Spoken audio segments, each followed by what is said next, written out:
Lisa Combs, and today on Behavior Bites, we're going to be talking about a really important concept for effective management of crises, management of behavioral issues, management of conflict, which all of which are going to be familiar to you if you are in any kind of industry or profession that deals with people, because wherever there are interpersonal interactions, there are going to be opportunities for escalation, disagreement, conflict.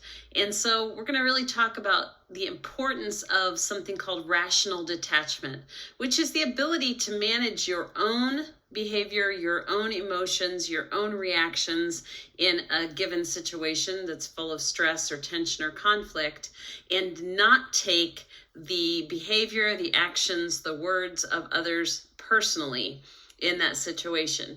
Now, if you are in a situation this year where you are working with a student who has explosive behavior, who has what might be deemed aggressive behavior, disrespectful behavior, non-compliant behavior, all of those are situations where it can feel very personally disrespectful, unkind, like you're being confronted or challenged. It may feel threatening at times.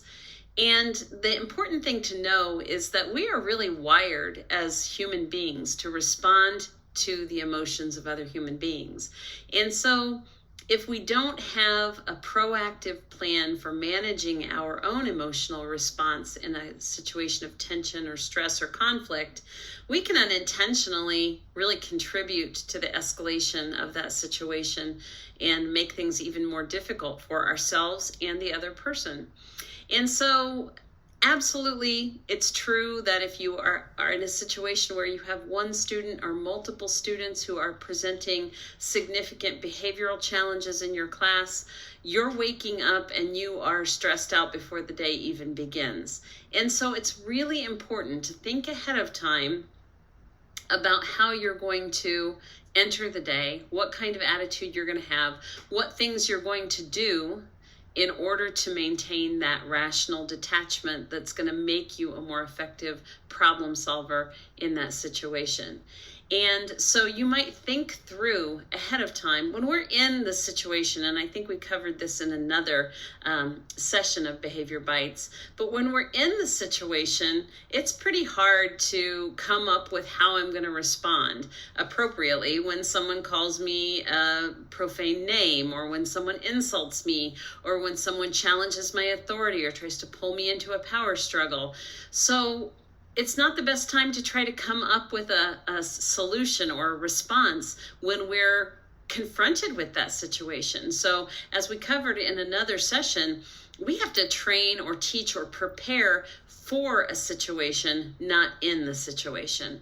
So the biggest part of rational detachment is thinking through what the situation is going to likely present, how it's going to present, what it's going to happen potentially, and how you're going to respond. So thinking up your strategy, your words, your response, even your body language, your posture ahead of time, and really reminding yourself what you're going to say, almost giving yourself a script for handling it in that moment so that you're not caught off guard in the moment responding from an emotional perspective. Because what happens is when we're in a stressful or tense or even scary situation, we go into the back of our brain, our fight, flight, or freeze mode.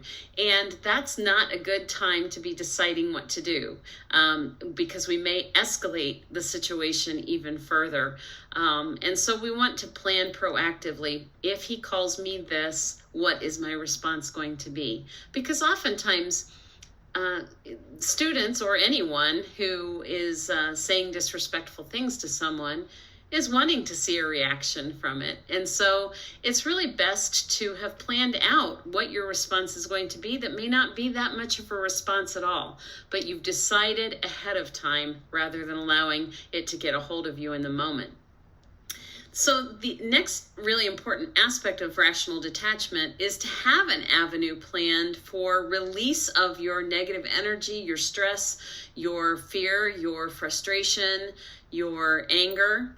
Have someone that you can talk to, regularly to vent to, someone that you can problem solve with or just talk through things, that is going to be a good listener. It might be a colleague, it might be a family member, it might be your supervisor, but someone who you know that you can go to release some of that frustration and get rid of it, because we do carry that frustration with us, and that can really over time negatively impact our ability to connect with a child unless we are finding active ways to release that tension, that negative energy, that stress. So it could be talking it through with someone and finding someone to vent to, but it also could be, for some people, it might be a run after work. It might be meditation for other people. It might be taking time to engage in a favorite hobby and really making time to do that intentionally, especially in years where you are coping with a stressor or a tense and negative or frustrating and problematic situation on a regular basis. Another thing to do is to really use positive self-talk to remind yourself that you can handle it. And reminding yourself to, even if you have nothing else to say, to take a few deep breaths before you say anything, and use some positive self-talk like, I can handle this. This is not about me. Whatever it is that you can hang on to as your mantra to remind yourself not to engage in a negative way in a situation, not to do something to escalate it. So whatever you can say to build your confidence as kind of a mantra to remind yourself.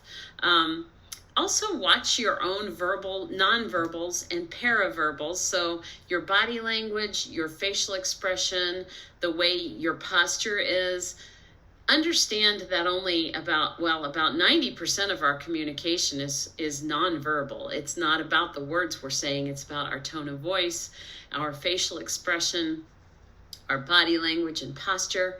And so students really pick up on your communication even when you're not speaking at all.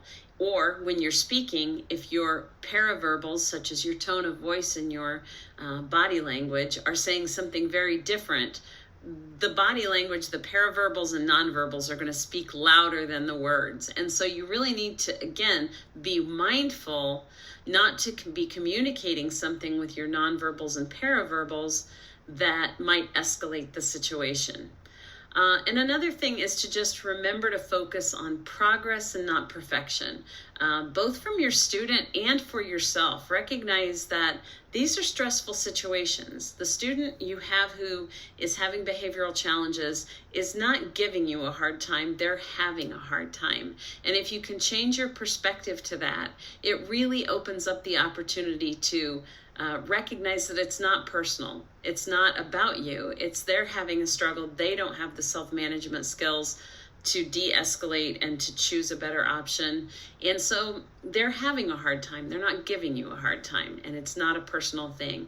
So being able to remember that and not compare the child to another child, but really recognize that I need to work with the child in front of me and not expect them to be like someone else, because they are who they are.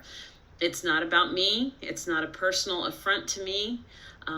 It's their struggle, and I'm the one that's here to help them with that. And if you can keep your focus on that, it's going to help you feel better. It's going to help you be a more effective problem solver and ensure that you're able to live to fight another day in terms of your own emotional self-management. I hope that helps you. If you're having some frustrations today, make sure to talk to someone. Teaching is a hard job. Working with young kids any kids is a hard job. Working with people is a hard job. So make sure you have the supports around you that you need to be able to come to work every day and come at it with a positive and fresh attitude. Thanks. Have a great day.